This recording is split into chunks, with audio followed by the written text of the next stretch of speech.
Hello, everyone, and welcome to this Federalist Society virtual event. My name is Sam Fendler, and I'm an Assistant Director of Practice Groups with the Federalist Society. Today, we're excited to host a Courthouse Steps decision program on Gonzalez v. Google and Twitter v. Taamneh. We're joined today by Erik Jaffe. Erik Jaffe is a partner at Schaerr Jaffe LLP. Erik has extensive experience in appeals and has been involved in over 120 Supreme Court matters, from filing cert petitions and amicus briefs to representing parties on the merits. Before starting his law practice, Erik clerked on the Supreme Court for Justice Clarence Thomas. If you'd like to learn more about Erik, his full bio is available on our website, fedsoc.org. After Erik gives his opening remarks, we will turn to you, the audience, for questions. If you have a question, please enter it into the Q&A function at the bottom of your Zoom window, and we'll do our best to answer as many questions as we can. Finally, I'll note that, as always, all expressions of opinion today are those of our guest speaker and not the Federalist Society. Erik, we really appreciate you joining us today, and the floor is yours. Hey, Erik, sir, you're on mute. All right, well, thank you, and thanks for having me again, and thank you all for coming to join us, and apologies for being on mute to spare you the noise of cars outside my window. So today we're doing a twofer, Twitter versus Taamneh, and I'll probably mispronounce that, and Gonzalez versus Google. I'll start with the Twitter case, since the Google case depends upon what happened in the Twitter case. But sort of the short, spoiler is everyone thought these were big First Amendment cases, and it turns out not so much. In fact, you hear nothing of the First Amendment in either case, and you hear virtually nothing about Section 230, except for a brief dismissal of it as functionally not properly granted, is the way it boils out. But let's start with the Twitter case. So in Twitter versus Taamneh, Twitter and others got sued for materially aiding and abetting terrorism in connection with, in the Twitter case, in connection with a particular bombing conducted by ISIS. They were claimed to aid and abet by having allowed ISIS to run videos and issue tweets and do other things. Google did the videos. Twitter allowed them to tweet out stuff that generated support for them generally, but does not seem to have been particularly connected to the actual bombing that was at issue. At the end of the day, though, the case comes down to how broadly or narrowly do we read the phrase aiding and abetting an act of international terrorism in the federal statutes that create a cause of action for such things. And the short answer was the court unanimously looked to common law standards for aiding and abetting and loosely looked to a prominent DC Circuit case on what it takes to be an aider and abetter in the civil context, and said that what Twitter did wasn't enough because they didn't treat ISIS differently than they treated any other user of their platform. They didn't favor them. They didn't differentially promote ISIS tweets. They just applied a standard algorithm that treated ISIS like any other user.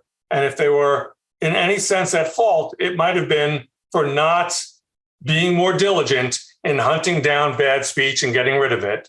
But the court found that there was no affirmative duty to do so, and that mere standing by while others misuse your platform is not sufficient to constitute aiding and abetting. There's a lot of analysis of the history. There's a lot of analysis of the common law.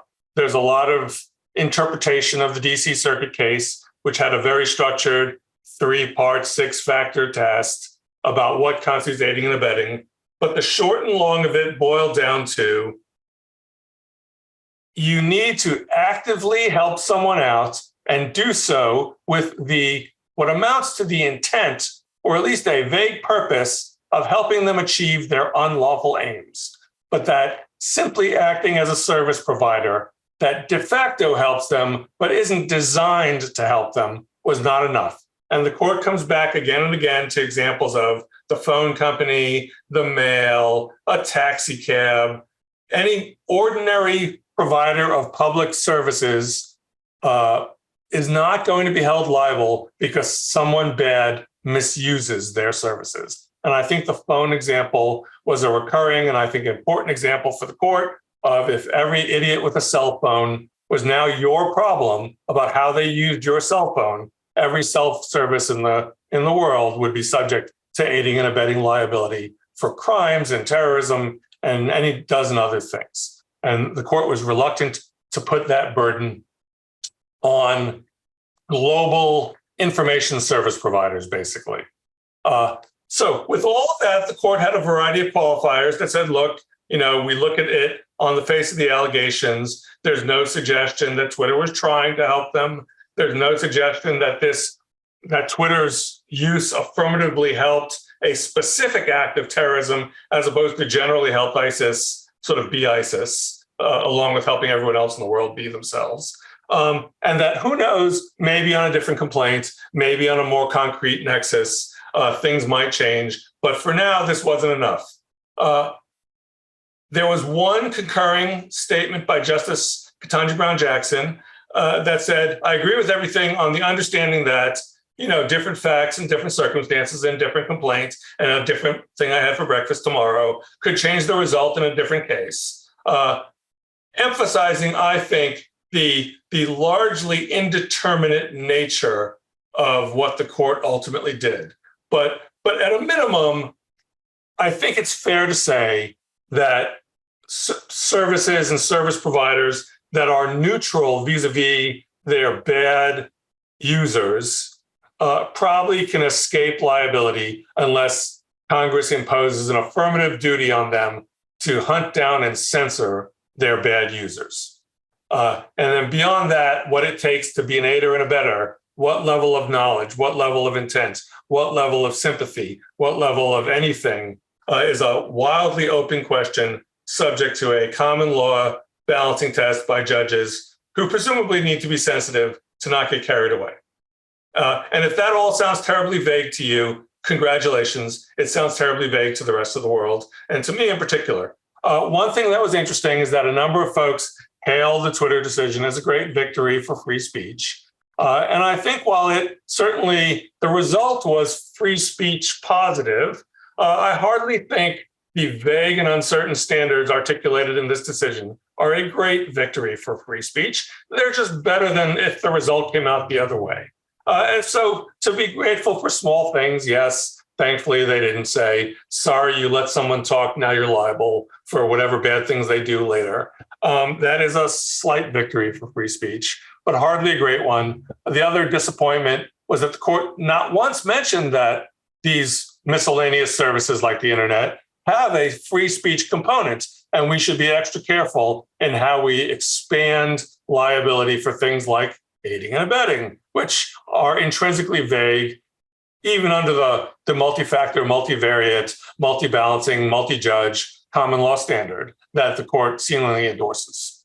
So for those of you who are a little surprised that our newly conservative court, which seems to eschew judicial balancing in other contexts, embraced it here, yes, there's some surprise that they didn't invoke other common law standards that make that balancing test less indeterminate.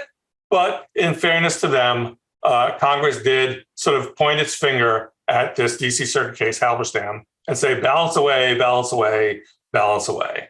So it's not entirely their fault, but one wonders if at some point in the future, there might be constitutional constraints on how wild judges can go with their balancing proclivities. So that's the Twitter case. And now we get to the Google case. If folks recall, the Twitter case just dealt with whether or not these facts could state a claim for a cause of action under this terrorism statute, under this civil liability for terrorism statute.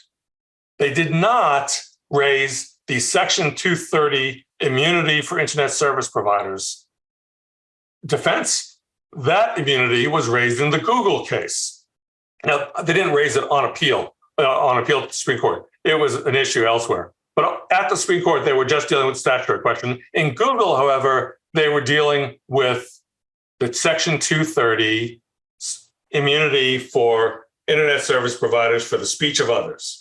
And in this case, the speech of others would have been the speech of ISIS that tried to recruit people and fundraise, that, presumably Google didn't do enough to deplatform or de-emphasize, but instead repeated via their algorithms that said, if you like ISIS, you might like this. If you like terrorism, you might like this. If you like fundraising appeal about bombings, you might like this. And in the Google context, again, the big question was whether or not Google treated them differently or otherwise aided and abetted them by running ISIS videos through their algorithm and by not taking them down.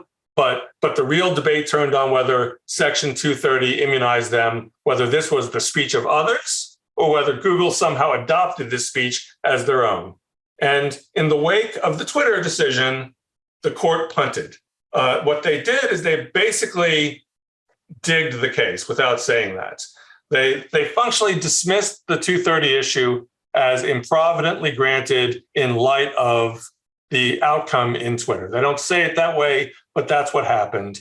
And they say, we don't need to reach this because it doesn't seem like Gonzalez had a viable claim in any event. So why do we have to worry about this thorny 230 question, which raises all kinds of difficult statutory and constitutional problems?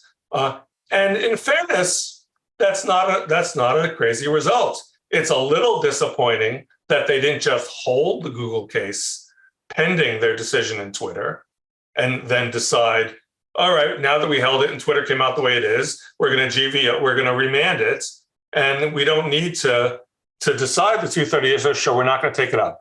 I will say that I'm a little biased in this respect because I wrote a brief for a client in the Google case talking about Section 230 and some of the speech-related concerns therein.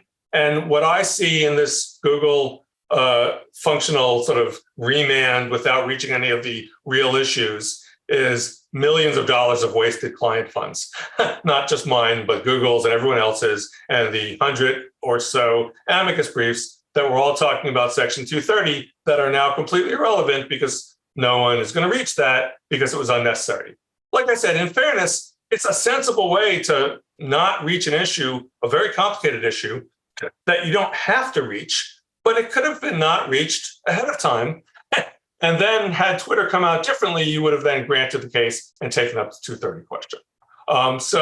So that being said, it was sort of Google ends with a whimper rather than a bang, but it's not like it's a terrible result, and it's not like it's crazy for the court to be sort of modest in its need to go interpret complicated statutes. And I will say that many, many briefs, including the one I wrote, including the one for Google itself, pointed out that the court shouldn't overrule sort of fairly common reading of 230 as providing broad immunity, given that Congress has this on its plate whenever it wants. So I view this as tossing the question back to Congress, letting that result play out and seeing if Congress takes the bait or waits for some future case so that they can blame the Supreme Court for what happened.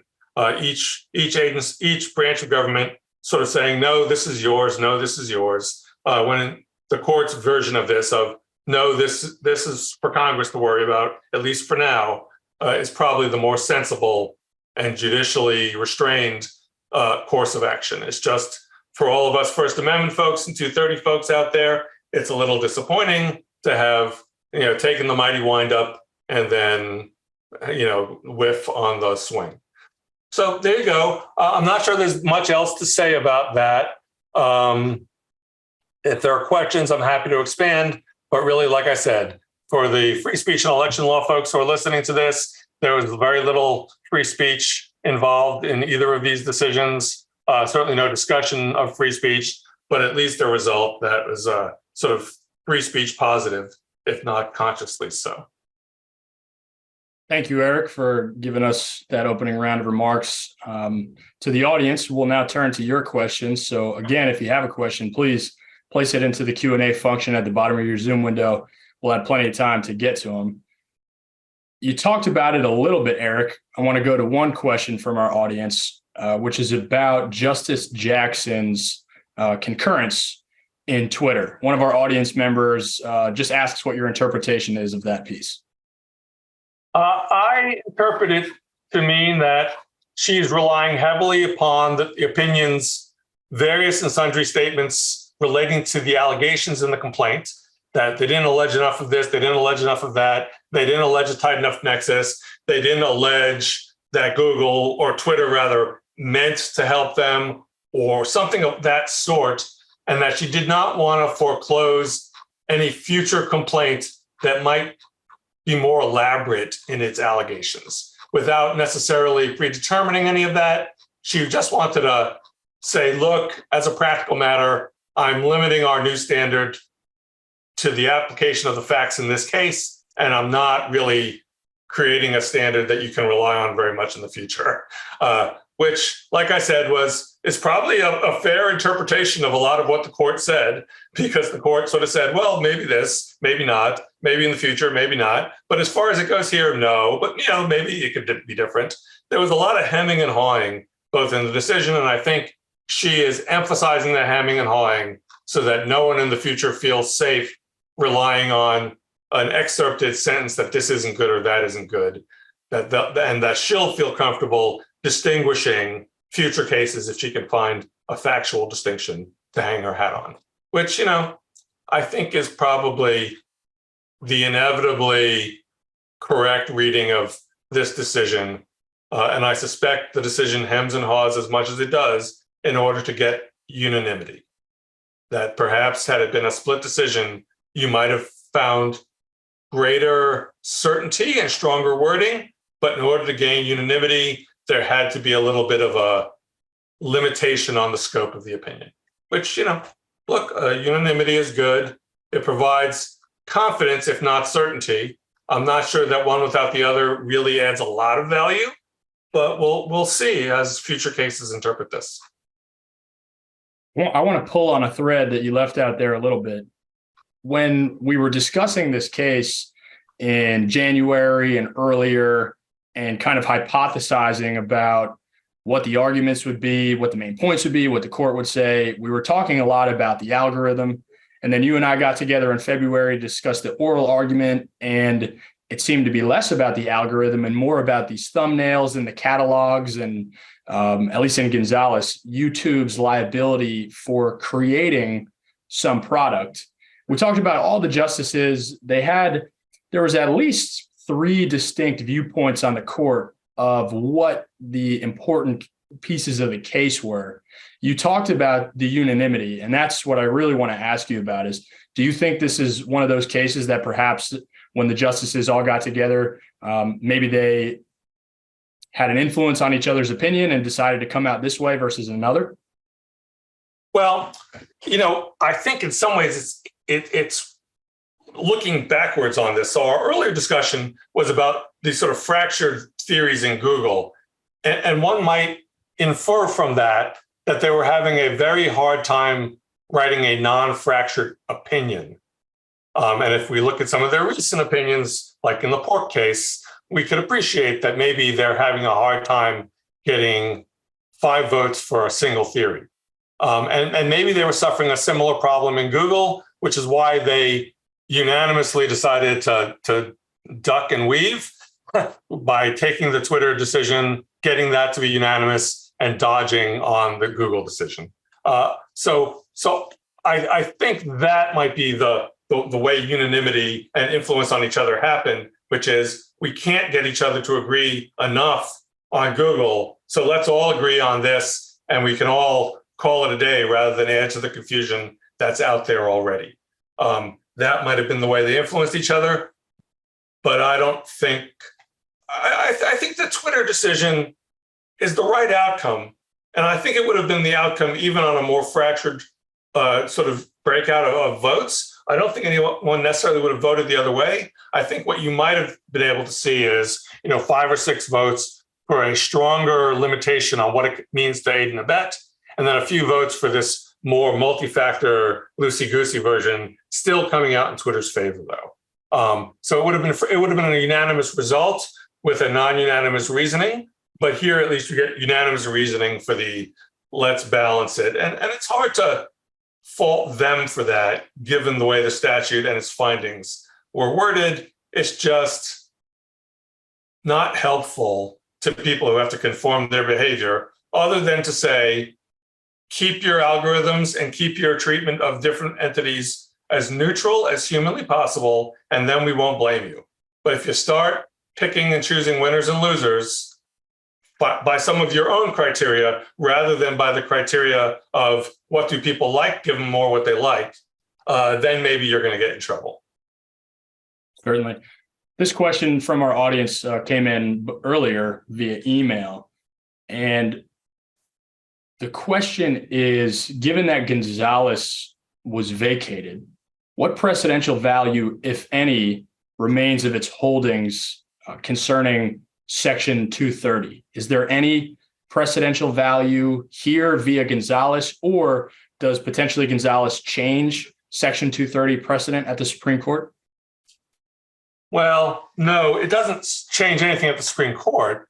What it theoretically does, I guess, is it vacates the Ninth Circuit decision, and in remanding to the Ninth Circuit to see what to do next, presumably the Ninth Circuit can just as easily say, we re-adopt our prior opinion, which the court in large part endorsed and in other part didn't bother worrying about.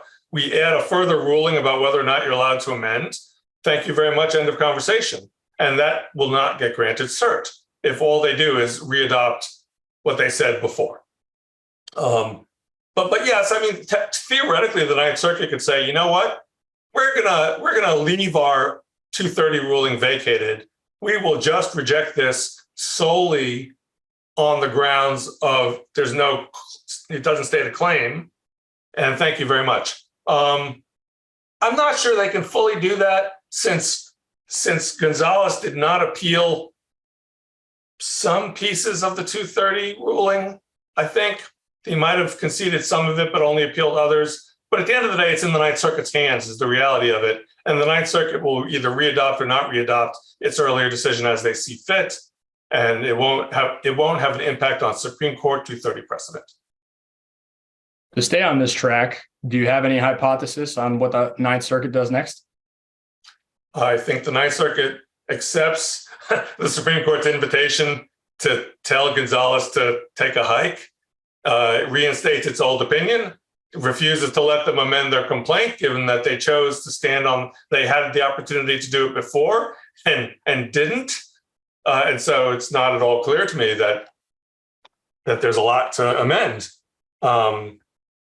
But we'll see. The Ninth Circuit could say, Twitter left open the possibility of more aggressive claims. Look, in Twitter, no, I don't think they're going to let them amend it. But, it's not like they can't. It's not like they won't. My best guess is they'll say, case is done. Thank you very much. And maybe somebody else files a new claim with a better complaint. But this one, I think, is probably done. But we'll see. It's the Ninth Circuit after all. So far be it from me to predict what amendments they might find permissible. Sure. Concerning the future of Section 230 at the Supreme Court, we have a question here that asks, what will be the next Section 230 case to get to the Supreme Court? And do you have any idea when that might be? Is there anything in the pipeline, anything that you can foresee? To the extent that it counts as a 230 case, I think it's the Florida-Texas split, though I guess that's really more of a First Amendment case. But it sort of bears upon how does 230 influence the First Amendment analysis, if at all. I don't think it does, but so I guess that's going to be the next one where people get to talk about 230 and maybe use it as a component of some other argument. I don't know what other ones are coming up the pipeline. I haven't sort of been tracking them closely. And, I sort of am curious whether Congress gets its act together to amend parts of 230, and in particular, to impose an obligation on internet platforms to take down ISIS and similar terrorism-related videos under a certain set of procedures. I mean, obviously, you can't make them sort of strictly liable for whatever's up there, because I think that would be a massive First Amendment problem. But if you sort of said, once you're on notice that XYZ video is arguably a terrorism-related video, it's your obligation to review that. And if it's by a named terrorist group, take it down, pending further review. If it promotes a named terrorist group, take it down, pending, you could imagine a more narrowly tailored rule that sort of didn't create liability simply because you didn't actively wipe your platform of even questionable stuff. I could see getting some passing consensus between the Dems and the Republicans on a narrow obligation like that. You see similar restrictions on Section 230 for certain kinds of criminal sexual stuff up on the platform, CSAM materials and stuff like that. So maybe they could find some narrow thing that said you now have an affirmative duty to take it down, and once you didn't satisfy your affirmative duty, you might indeed subject yourself to the aiding and abetting reasoning of Twitter, of the Twitter case. But as for what the next court case is, sorry, I don't know. I'll figure it out when it hits the Supreme Court news. Right, when it comes up. We have a question, and you spoke about it just now a little bit, about some of the ongoing litigation about unlawful government interaction and influence over media platforms, social media. And there are some cases that we've spoken about. I think one is it's called Knight, might be at the district or circuit court level. I'm not sure. Do you think these rulings will have any impact on ongoing litigation, potentially upcoming litigation that concerns, which I think is a slightly different question about government's influence or impact on social media? No, I don't think so. Those are sort of these weird, I am extremely sympathetic with the sort of the motivation behind some of these laws that sort of say, look, government shouldn't be using soft power to basically censor via proxy. I think that's a serious problem. I think some of the attempts to address that problem misdirect their ire to the platforms rather than to the government itself, and try to hold the platforms liable for basically being the victims of government arm twisting. I suppose in some instances, they're the very willing victims of, oh no, don't throw me into the briar patch kind of situation. But I don't think that these cases have a whole lot to do with that. Obviously, some of the briefing, arguably in the Google case, bears upon that. But since the Supreme Court ducked and covered on that, I don't know how to predict what they'll do. I think it is interesting to sort of say, we're going to deny you 230 immunity if you listen to the government too much. That's just a bizarre result and a bizarre outcome. In both directions, by the way, in both directions, if you think the Twitter would rather leave this stuff up, but the government threatens them and makes them take it down, and if you think the government goes and says, hey, by the way, just so you know, that's ISIS over there, and Twitter's like, oh, thanks for the heads up, we don't like ISIS, we want to take them down. How do you blame Twitter for either version of that?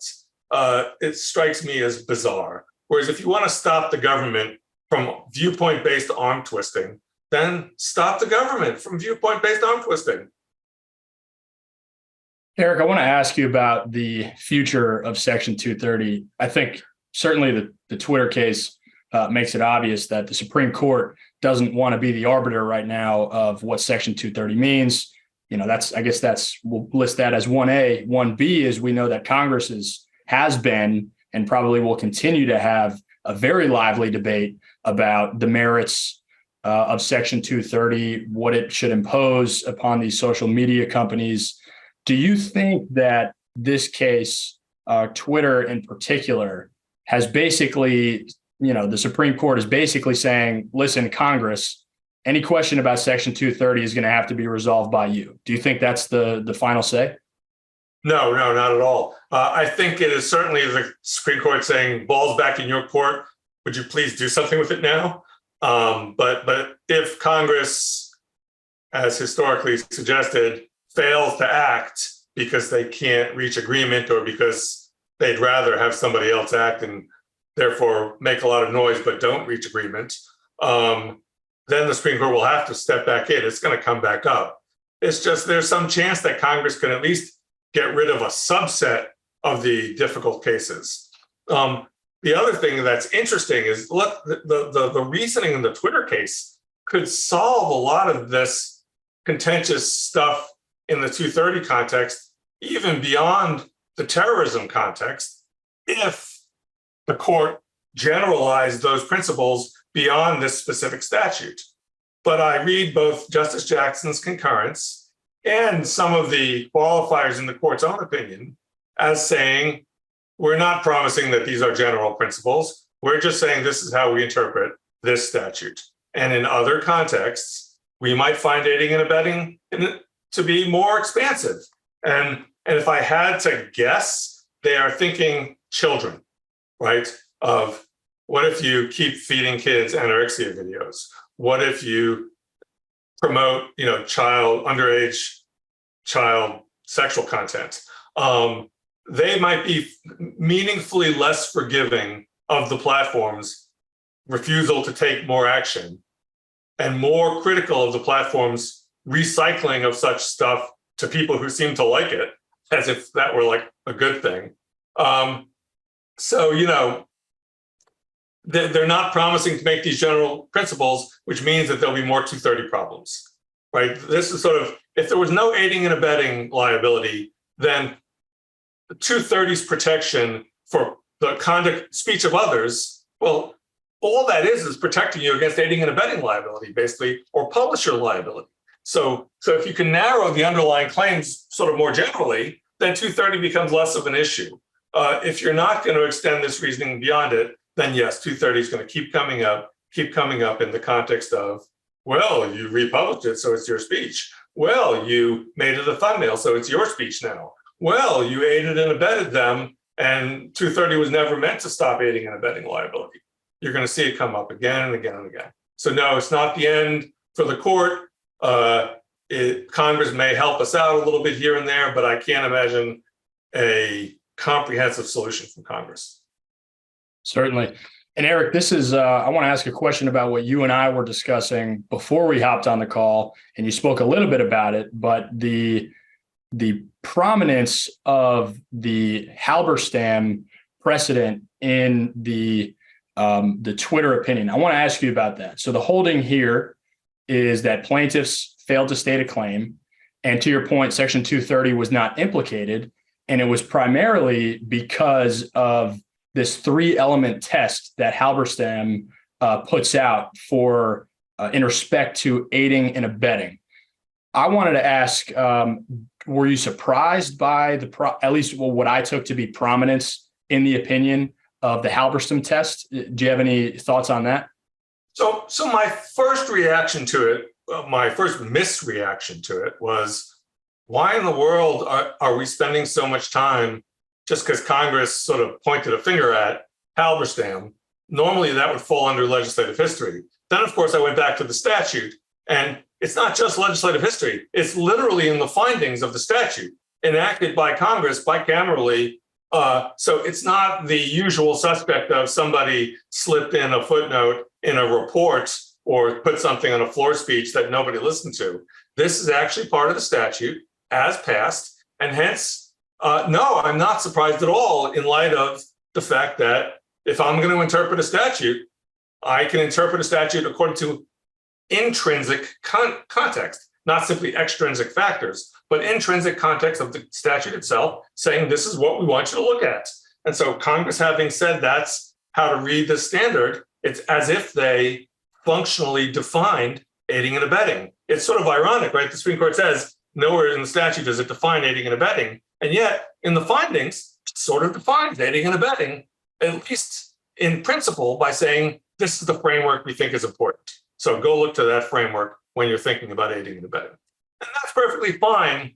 What disappointed me about the heavy emphasis on Halberstam is that it is so amorphous and variable, and you didn't get any of the other statutory construction tools that you normally would see applied, like not the rule against lenity, kind of, but it's civil, not criminal. But there's plenty of precedent out there that says where a concept has civil and criminal analogs, you tend to read them pretty similar. So I would have applied the rule of lenity, and they sort of functionally do that, saying, it can't be too broad, it can't apply to everyone in the world.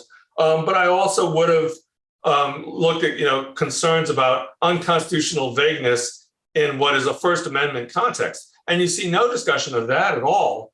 And so what I was surprised about was the exclusive focus on the Halberstam factors rather than the fact that they focused on it heavily. I would have liked to see a few more things that said, and by the way, as you apply these variable, loosey, fluid, moves up, moves down standards, keep in mind these constraints upon how far you can go. There ought to be an outside reasonableness check on where that standard leads. And that check would be things like the First Amendment, would be things like lenity, would be things like, does this make every public utility service provider an aider and abetter just because they use the mails or the phones or what have you?